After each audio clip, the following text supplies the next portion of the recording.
I believe that Tony Fauci and Deborah Birx and many of the players at the FDA and the CDC should be held criminally responsible for the annihilation of at least 500,000 people in America, if not more. We have watched atrocities happen throughout time, but it was never really done on the back of this is for your health. You knew back in 2020, basically the playbook, and yet you had to watch it happen. Is that hard? You're preparing for what you know is going to be the hardest I told you so in maybe world history. There's a huge cover-up going on here. We are revealing it through lawsuits. We proved that not a single vaccine had ever been through the same rigorous, double-blind, inert placebo study that every other drug we take is. When asked on the stand, did you test to see if it would stop transmission before you released it to the public? She said, no, we were moving at the speed of science. So not only did they not determine that it was safe, they didn't even determine if it could do what a vaccine is supposed to do, which is protect you from getting ill. Now we know it does not. It was a money play, and it was hundreds of billions of dollars or nothing. This is a horror that took place, and it has been awful to watch it, and it has been sad, and it is a blight and a dark moment in the history of America and this world, and it's a disastrous, disgusting moment for all of science, what we just watched take place.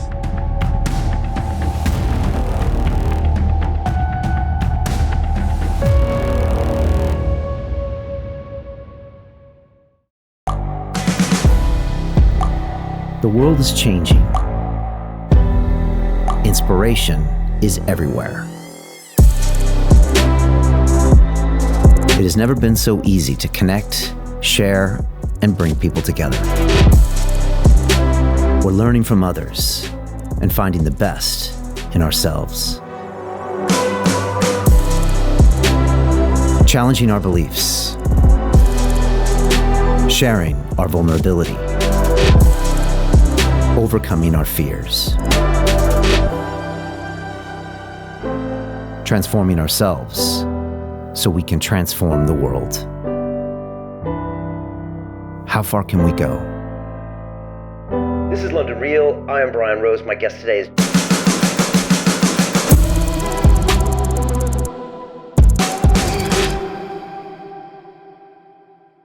This is London Real. I am Brian Rose. My guest today is Bigtree, the filmmaker, Emmy Award-winning producer, and medical journalist.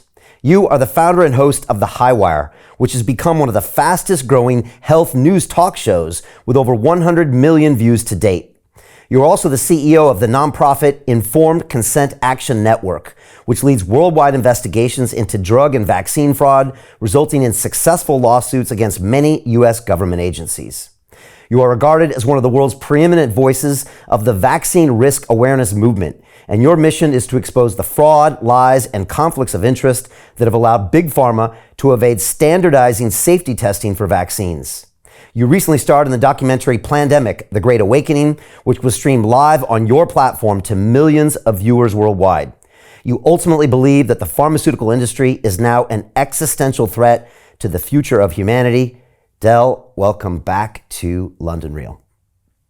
It's so good to be back. And man, after that intro, what else do we have to talk about? You got it nailed to the wall. That's fantastic. Look, we got so much to talk about. You know, I want to jump in and just find out what it was like, that red carpet experience, you know, when you're about to premiere a film to 2,500 people in Austin, you're about to live stream it, and you got like, kind of like the, you know, Entertainment Tonight, Hollywood, you know, action there with people in different places. You got my friend JP Sears over there, and of course Alex Jones, and I had actually just seen him a few weeks earlier. So I want to know what that's like, and then I want to talk, because we go way back. You know, people don't know that back in 2020, in the early days when the shiz was hitting the fan, there were very few people broadcasting through the early days of the madness, and you were one of them. We were also one of them, but there weren't many others. But you were there, and you were barely on Instagram, I think, at the time. I think you'd been thrown off all the other platforms, and you were on your website. But you know, people need to remember that you've been there from the beginning, and I just think that's a massive deal. So we'll get back to that. How was the premiere? Was it always the plan to get Highwire involved to do the stream? Tell me about it.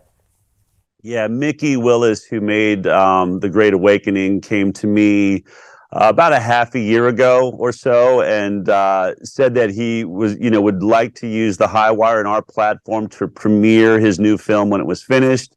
So I said it would absolutely be an honor. Obviously, this would be the third installment of what has been an incredible series. That first episode, or film of Plandemic, it reached 1 billion people worldwide. It's just been astronomically successful. And so, in planning for that, the ideas just got bigger and bigger. And it was actually Mickey Willis has said, we wanted to have a theatrical premiere of Plandemic 2 in the middle of the pandemic, but no theater was allowed to be open. And he said, so I want to make up for that. We're going to go big, and he decided to go with basically the Opera House in the center of Austin, which is a very liberal town. I mean, I live here in Texas, just outside of Austin. So if you're sort of out in the sticks, if you will, we didn't really feel the pandemic that much. I would only, wearing masks was only something you had to do if you went into the Whole Foods in town. Otherwise, you were able to sort of, escape that madness. But Austin Central, the city, is like San Francisco, Texas. And so, to put this theatrical event in the middle of Austin, in a very liberal space, and really the biggest theater I think that they have, with 2,500 seats. I remember sitting in the screening and looking back. There are two, balconies that were packed. I don't remember seeing an audience like that watching a movie since I watched the premiere of Star Wars when I was 7 years old. So, and I think, to put it in context, and of course, as you pointed out, not only were we live streaming on our network, thehighwire.com, we also did a red carpet. So we had cameras, out in the lobby with all of the star-studded people that were coming in, many of whom you've already talked about, Alex Jones and J.P. Sears and other luminaries and scientists and doctors that have been brave and come forward throughout this to tell the world the truth. And I was hosting that, which was a lot of fun to play that game. But someone asked me, where, do you feel like this movement has grown, or do you feel like there's been a change since, you first released your film? The film that put me in the middle of this, of course, was Vaxxed, From Cover Up to Catastrophe, which sort of swept the world in a slower manner. We didn't sort of have the exact type of internet release. I went for a theatrical release with that all the way back in April of 2016. That was a massive success, incredibly censored, as Plandemic has been, and many of the things you've done. And so, as you're saying, I go back to 2016, really, in this conversation around vaccines, and was censored and kicked out of Tribeca Film Festival, if people remember, that really catapulted us into the headlines. It was actually something I had planned on. I knew that the controversy would give attention to our film and was ready to ride it. I didn't know it would be Tribeca where it would launch into that level of controversy. But what I said when I was asked on the red carpet, do you feel like you've grown? When we launched our film back in 2016 in April, Vaxxed, we were at a 105-seat theater at Angelica Film Center that was brave. Good on them. They were brave enough to air a film that was being attacked by every headline across, every newspaper and news agency across the nation. And we had a line down the block, but that was, a line to get into a 105-seat theater, to, just a couple of days ago, to have had a 2,500-seat theater packed to the brim, red carpet. We had lights blowing up into the sky. I said, we have definitely kicked it up another notch. So it was really, really exciting. And it does, I think, exemplify the growth of this conversation that has happened, not just in America, but obviously across the world. And a lot of that, is really on the back of COVID. It's sort of the bright side of this very dark experience we went through, which is that people, many, many people woke up through that experience and are now asking the right questions that you and I have been working so hard, and Mickey Willis and others working so hard to get through to people, to get them out of this, trance that they've been put in by propaganda for many, many years. Yeah, wow, it's fascinating just to be reminded of your journey. And Vaxxed was with Andrew Wakefield, I think, in it, and we ended up having him on our Digital Freedom platform, after we went down the rabbit hole around April, May 2020. And we had, I think, Sherry Tenpenny, which was at your premiere as well, Judy Mikovits, which was there as well. And we went down the line and my eyes opened up. And I remember my first conversation with Robert F. Kennedy, who is now running for president, go figure. And I remember I walked into that interview thinking I'm lining up first in line to get my vaccination. You know, I was trained at MIT, and when you're trained as an engineer or a scientist, you almost fall in love with the science and you don't look at necessarily what's behind the science. And so you fall in love with the concept of a vaccine, which is a beautiful thing. But I still remember when RFK broke down everything behind it. And at the end of that episode, I was just questioning everything. And that's how it started. And it's been fascinating to watch his journey, because I knew early on that this was a guy that's extremely intelligent, extremely credible, extremely knowledgeable, extremely grounded as a human. And yet he was just vilified as the anti-vaxxer in the press, et cetera. And now to see him kind of coming around as he runs for president, you know, he was just on the Joe Rogan Experience and I was listening to it. And Joe opened up the episode and said, look, I was one of these people, you know, and he probably was up until 2023, right? And he said, I just thought you guys were anti-vaxxers and you were crazy and you missed the point. And even I bought into the media narrative that I should be immune to, because I'm in the media business and I've been canceled and most of my guests have been canceled. And it was fascinating to hear Joe say, look, you know, I even judged you. And I'm not done with the interview, but, you know, Joe seems pretty enraptured with JFK, which I think anybody is when you listen to him more than 30 minutes. And Joe is sitting there going, wow, I had no idea. Wow, I had no idea. Wow, I had no idea. I just assumed. And by the way, they just mentioned you being at a meeting with Fauci back in the day. And so it was nice to hear your name come up, you know, just to remind people that you've been doing this for so long. So, yeah, I don't know. It's just fascinating for me to watch how this has all evolved. And, you know, Del, we were being called crazy. At least I know I was. I was new to the fight in 2020. But man, people, they just thought we were insane by asking these questions. And now 3 years later, there's so much evidence that so many people are opening their eyes. And I don't know, I guess that's a really positive thing, right? It is, and you know, from my perspective, and I think it's a fairly unique perspective. I do go back. I've been working with Robert Kennedy. We have brought lawsuits together, as he discussed on Joe Rogan's show. We have had some co-lawsuits against our regulatory agencies in the United States of America, particularly against Health and Human Services and the NIH. That's what my nonprofit has been.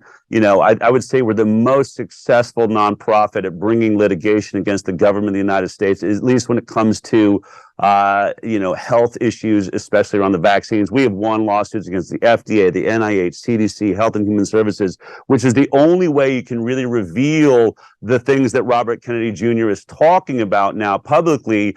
All of this was hidden because of these liability protections that our government granted to the pharmaceutical industry back in 1986. Because of that, there's no way to get any sort of these revelations. No court cases are allowed. You cannot sue the manufacturer. It's, I think, really the only product like it in America. You can make a light comparison to some of the protections around the nuclear plants in this country, that they also, because they say that they can't provide perfect safety, therefore they need to be, you know, exempt from liability. But that's how the vaccines have worked. So those lawsuits have been very important. But as I said, I started this back in 2016 with the documentary. In 2017, I started my nonprofit.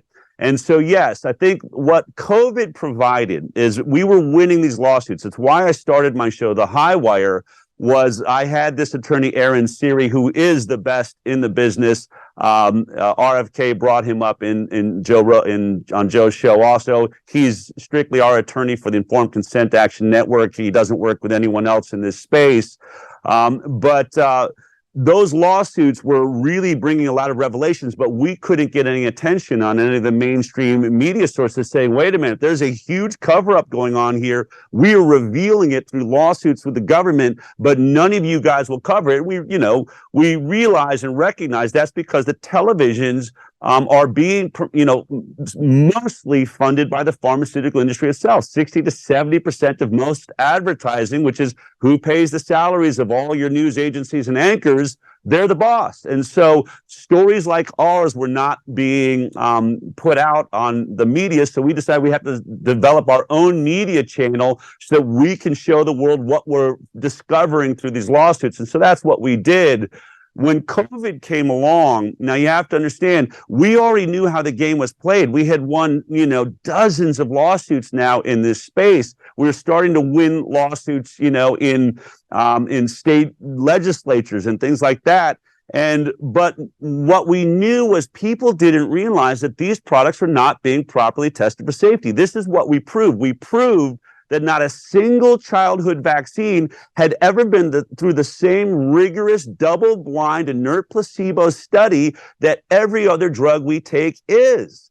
Now, and we want to take a moment there to sort of give that some perspective. When we think about drugs that are being tested for safety, when they go through those initial trials, there's a lot of conversation about, right to try, right? This idea that if a drug is in a trial phase, looking at safety, if I'm dying of cancer or dying of AIDS, I don't care if it's safe or not. I'm willing to take the risk.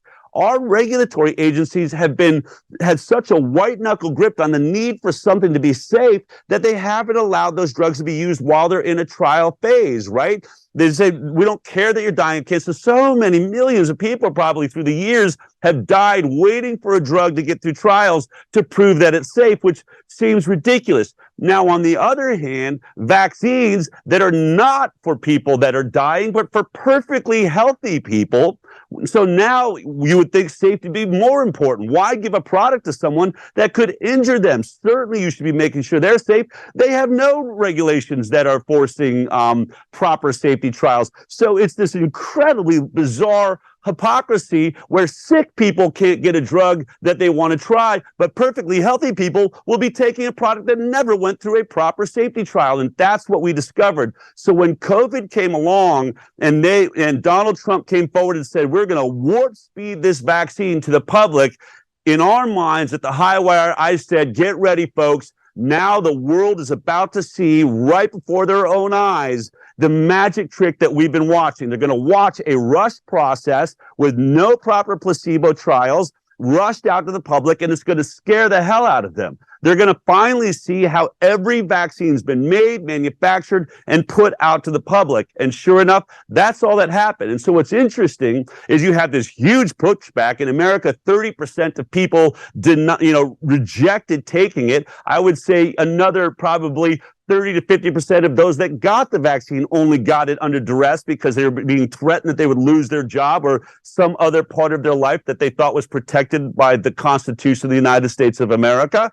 And so under those circumstances, look what happened. Yet 50% of medical professionals, when asked on the stand, the CDC, the head of the CDC, head of the FDA, how many of your own employees have got this vaccine? They both said, I don't know, maybe 50%. They were afraid of this product. And so now we're in this brand new space where people are realizing, oh my God, the regulatory agencies in America, they're the most important agencies when it comes to the safety of vaccines in the world, just rushed a product, didn't test the long-term effects, whether it's going to be safe, and even worse, now people are waking up to the fact after the incredible testimony by Janine Smalley, the executive from Pfizer, who was in front of the EU a few months ago, when asked on the stand, did you test to see if it would stop transmission before you released it to the public? She said, no, we were moving at the speed of science. So not only did they not determine that it was safe, they didn't even determine if it could do what a vaccine is supposed to do, which is protect you from getting ill. Now we know it does not. Everyone that's gotten the vaccine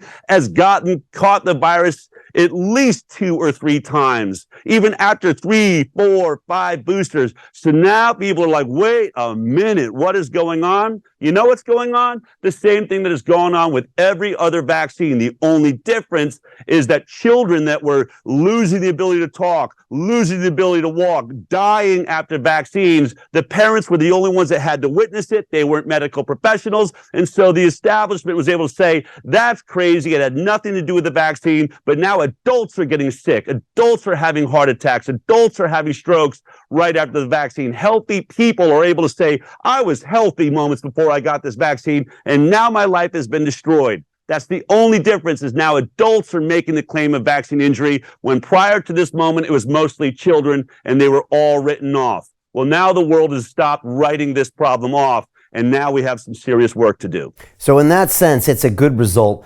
But like, was it hard, Del, to watch or to have to watch the world go through this? I mean, for you, it's like watching a train wreck in slow motion. And you hear these stories and you see all these people damaged, and you knew back in 2020 basically the playbook, and yet you had to watch it happen. Is that hard in some way to see it happen? Because you must even have friends and family that made probably poor decisions. Yes, it was hard, and you're preparing for what you know is going to be the hardest I told you so in maybe world history. I mean, there has been the decimation. We have watched atrocities happen throughout time, but it was never really done on the back of this is for your health. And that is what happened here. I believe that Tony Fauci and Deborah Birx and many of the players at the FDA and the CDC should be held, criminally responsible for the annihilation of at least 500,000 people in America, if not more. And less really for the vaccine, but more for the rejection of the products that showed incredible success, like hydroxychloroquine and ivermectin. These were products that were being very thoroughly tested, had already proven to be incredibly safe for decades. So even if it was only a placebo, why would you block its use? And if you had doctors that were seeing real results, they should be allowed to treat their patients with what they think works. There was no harm or danger to these products, but instead our government agencies got involved. They, ended up forcing hospitals to fire doctors that were using these life-saving measures. And for those reasons, the studies now show us that had they used ivermectin in America, had we used hydroxychloroquine, we would have saved at least 50% of those that died here. And the doctors that were, screaming from the mountaintops, like I just on my show this week interviewed Dr. Paul Merrick, an ICU doctor, the most published ICU doctor alive today, who is using these products and having the most success. Now remember, ICU means these people are now in that critical condition. They didn't come through the door with some light symptoms. They are on their deathbeds. He was reducing death in his ICU in his hospital by 50% compared to everyone else.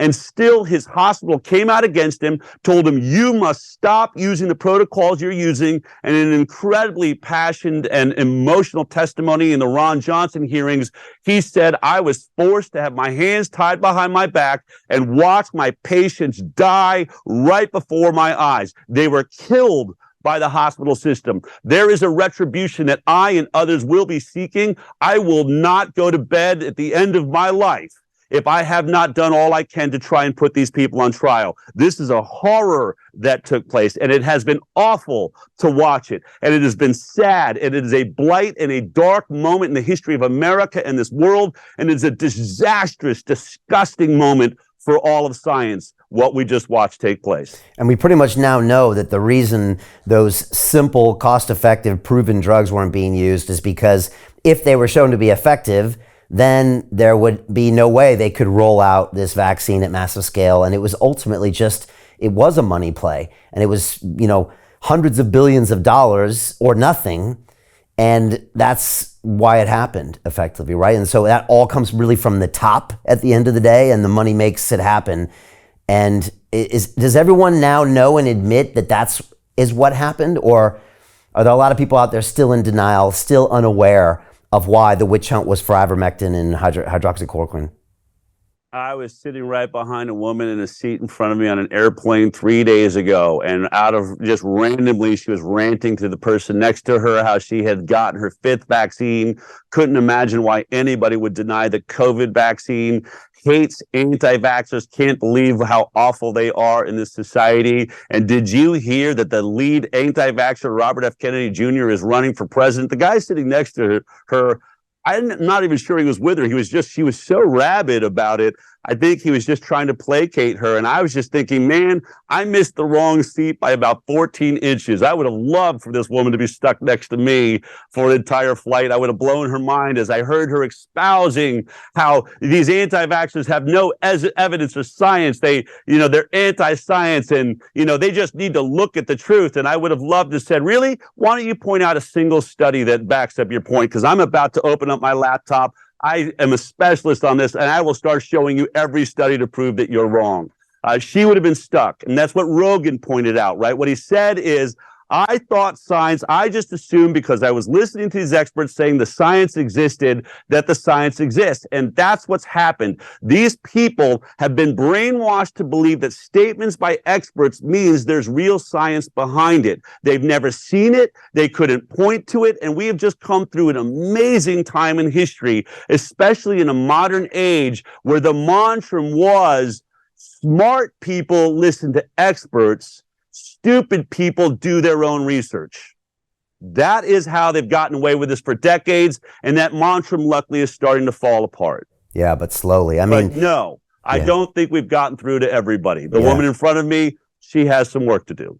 No, definitely. I mean, and even to, hear Rogan, again, someone like that who is in new media and well aware and exposed to lots of points of view, he came in with this kind of assumptions of what was the case. And, we're making a documentary film now about what happened with our conversations with David Icke and us getting banned by YouTube and us fighting back and creating our digital freedom platform, all the madness that basically happened from April and May in 2020. And it's interesting because I watched back in my first conversation with David Icke in March, I'm like defending the smallpox vaccine. I'm like, and again, I go back to my I'm an MIT engineer hat, and I say, well, didn't the smallpox vaccine work? I mean, that killed millions of people. And so I start regurgitating facts that I heard someone else say. And I think I actually brought that up with RFK in the episode, and he quickly broke down why maybe that wasn't true. And so again, it really shows how we all have cognitive biases, right, Del? And we all have media biases, and then you throw a political party in there and maybe a candidate you hate, and then everything goes out the goddamn window, right? And so people, we think we're smart, we think we're the logical ones, we think we don't make emotional decisions, and yet we all do, right? We all do. And it's like life is just constantly trying to check your ego and make sure, you're not taking things too far, right? I just think, and I guess maybe this has been one great example for everyone that we need to really investigate things and not assume and not allow the powers to be. It's been kind of fascinating in that sense. Take me back to 2020 really quickly, Del, because I remember the work that you were doing. And again, like we were, because of the circumstances, trying to talk to all the experts. I remember you, I think we're on Instagram, but like that time where we just saw all the technology platforms censoring, for us, it was April 6th. We had the second largest YouTube live stream in the world. And then for the first time in my 9-year broadcasting history, we had an episode deleted and banned on YouTube. And for me, Del, I know you had been dealing with this for maybe 4 years, but for me, I was like, what the heck is this? I thought the weirdos were the ones that got censored, those fanatics. Yeah. And everybody thinks that until it happens to you. And I had this visceral response from deep down inside me that just knew something's not right when you can't have freedom of speech. And then I got an education by fire that these tech platforms were their own governments. And then later I would find out about Twitter files and all this other manipulation going on. But how can you take us back to what that 2020 was like for you? Well, I mean, you have to remember, right? I was kicked out of one of the top, film, when you think of like great film festivals, you have Sundance, you have Tribeca, you've got Cannes, of course, the Academy Awards or something like that. But these are what you aspire to as a filmmaker. I was kicked out of that for having a controversial documentary. And by the way, at that moment, before it was happening, I was warning Tribeca. I was calling their head of PR saying, I don't think you should announce what our documentary is about or who's in it, because it's going to bring so much controversy onto your platform. Why don't you just say a film so controversial you won't know what it's about until you air it? I knew this was coming. I knew this issue was this heated because the person I was making the film with was Dr. Andrew Wakefield. And by the way, I did a deep dive on him before I even decided to work with him on the film, because obviously my reputation would be attached to his for the rest of my life.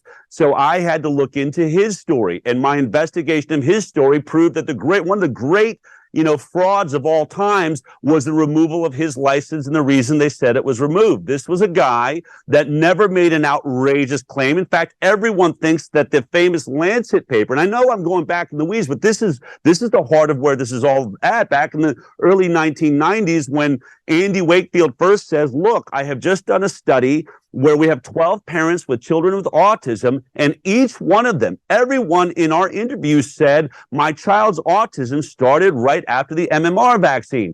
And so in the study was not about, does the MMR cause autism? It was just about an intestinal problem that was the same in all these children. And the question being asked was, does autism have a gut biome connection of some kind? And that's what that study proved. In that study, they simply reported that the parents had said that this autism problem that leads to this gut issue had started with the MMR vaccine. And it said explicitly, this study does not prove an association between the vaccine and autism. More studies need to be done on that. But simply putting this in a paper that parents were making this statement was the beginning of the end to him and his career. And he is now listed as arguably one of the most hated doctors in medicine. I know children have said, I have in my textbook, when it says medical fraud, there's a picture of Andy Wakefield. So that's where this starts. The man that first warned us that there may be a problem here, wanted to do more science on it, he was censored. So then when I'm working with him and I'm making a film, I'm kicked out of Tribeca Film Festival. There were bomb threats in theaters we were trying to get into around the world. When we would pull into a town, the local medical hospital or university would put out an article, do not go see this film. These people are getting children killed. That was my experience for an entire year of my life with a film that all I had done was put medical professionals in front of a camera, parents that were telling their own personal story, and put that together so people could see their perspective. So when Tribeca was kicking us out, our question was, why? What? They said, some of your science is inaccurate. What science? Who's saying that? And certainly we should have the opportunity to show you our evidence. They said, we're not going to give you that opportunity. We're not going to tell you who is censoring you. In the end, they said, well, Sloan Kettering is one of ours. The Sloan Foundation, which is backed by Sloan Kettering, a medical monolith, is one of our primary donors, and they've made the statement. They would never face us. So this, by the time 2020 hit, I was the king of being censored. I'd already been censored like crazy. My film, I'd watched the whole thing. Now we had established a show, The Highwire, on YouTube and Facebook.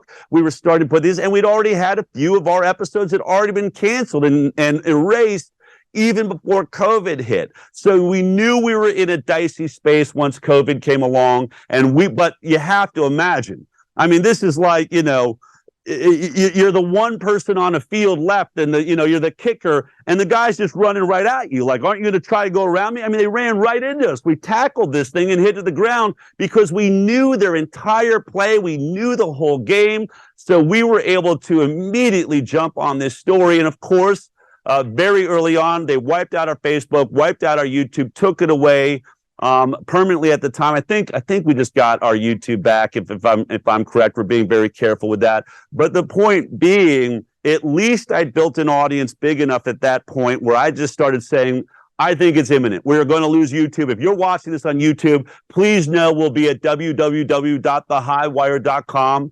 And an amazing thing happened. And there was articles coming out demanding that we be cut from these social media platforms. I remember a Media Matters article saying this show is spreading misinformation and needs to be stopped immediately. And you realize that it was all a part of the same system. They were just announcing to the world that it was about to happen, because like 4 or 5 days later, we lost our YouTube channel. But something interesting happened. We lost our YouTube channel on like a Tuesday. We air our show on a Thursday. We had to find a new video player to try and put our show out on our website, because we were using YouTube. And we found some, small third-party group that would give us a player. We got it all together. And we just said to everybody on all of our personal social media platforms, please, if you've been watching the Highwire, go over to our website. We will not have YouTube this week. We're off of the social media channels. And we had expected, when we were watching our YouTube lives, we were seeing, roughly, 5,000 to 10,000 people were tuning into the videos. And, over a week or so, that might get up to 80,000, a really good episode. We get 100,000 views. Well, we went live on our website with this third-party player. It crashed like 3 or 4 times, couldn't handle the volume. And we're thinking, wow, those 10,000 people moving over here are really beating the heck out of this little player we just used. But then on Monday, after our Thursday show, we got the demographics back and we got all of the background information. We found out that 225,000 people were trying to watch our show at the same time, and that's why we're crashing, which made us then realize, oh my God, not only are we being censored by YouTube, they've been lying to us about the amount of people that are using that platform to watch us. And so this whole thing has been a scam. It's been a scam. They're using us and our information. And it's really funny. I had a talk with a really big media mogul recently who was saying to a friend that had, I think, a Bitcoin podcast. And he said, the guy says, I have 500,000 followers. He's like, no, you don't. He's like, yeah, I do. He's like, no, you don't. And he says, look, I'll show you, like, here, look at YouTube. I have 500,000 people following me. He's like, you don't have one. You don't have one. He's like, what are you talking about? He's like, that's YouTube. YouTube is using you to get those. He's like, what are you talking about? He said, okay, call one of those people right now. Email one of those people right now.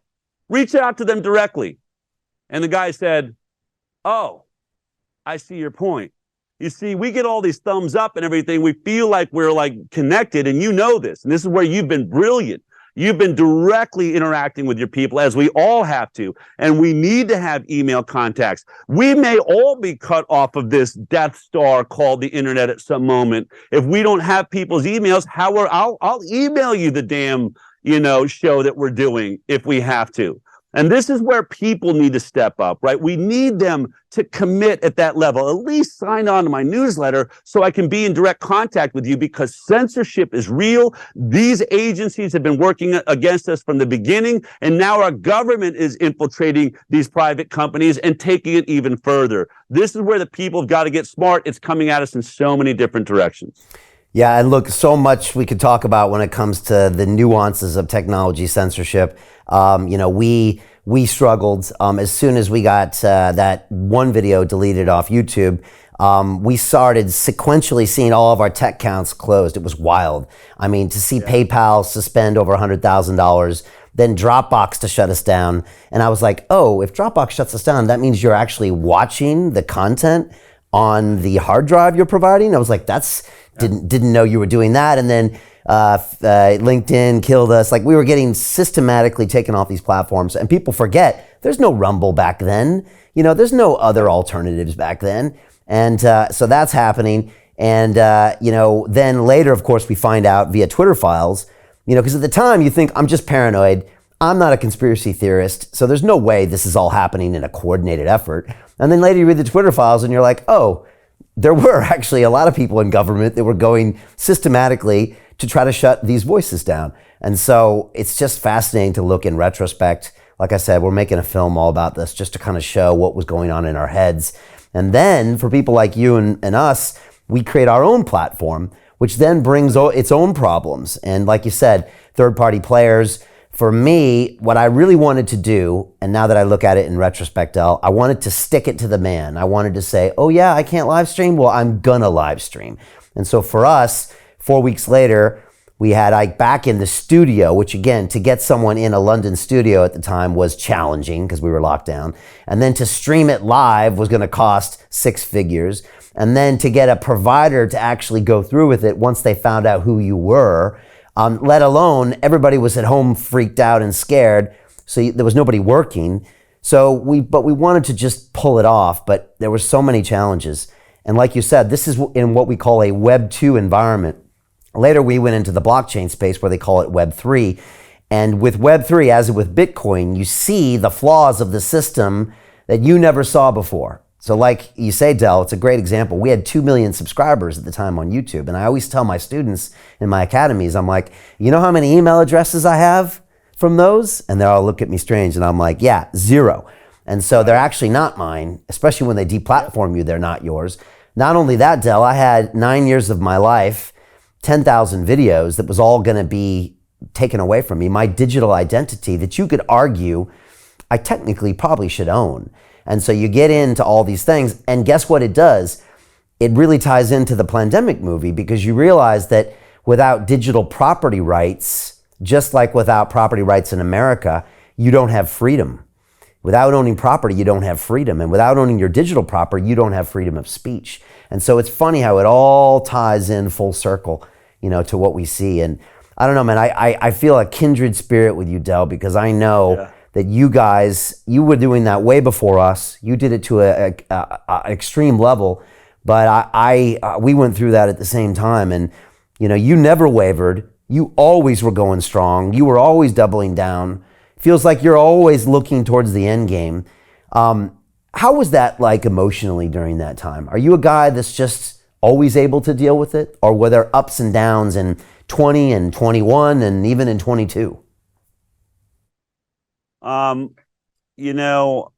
To be totally and completely transparent and honest, I had a very strong feeling when I got involved with the film Vaxxed. I feel like there were several miracles that made that happen.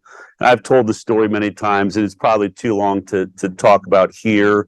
But I had my whole life believed that I had a sense that there was something that was going to be very important, that I was going to be involved in on this earth. And by 40 years old, I was wondering, am I just crazy? And, I'd say to my friends, I'm just not doing exactly what I'm supposed to be doing. And they would say, Del, you won an Emmy Award on television. What does your life have to provide for you? I say, it's not that I'm not grateful, but there's this feeling I've always had that there's something very important I'm here to do.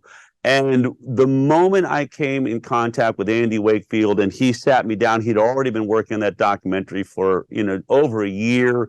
He had a whistleblower, which I knew about the story. I didn't know who was telling it. I was saying prayers like, I want to be involved in this story. This is really important to me. It's something I care about. And just through an incredible set of, if people want to call them coincidences, fine. Within days of really focusing on it, found myself with Andy, and I watched that documentary, and the realization in that moment was, oh my God, this film needs everything that I've been learning how to do through my whole life. In fact, all of my failures, all of my successes, suddenly, like my life passed before my eyes, made perfect sense. And I had this incredible feeling and thought that not only am I qualified right now to do what this film needs to do to change this conversation in the world, I think I am the most qualified person for this very unique and specific moment. And in that moment, that hole disappeared, and I felt like I was aligned with my destiny. I know people will make that what they want.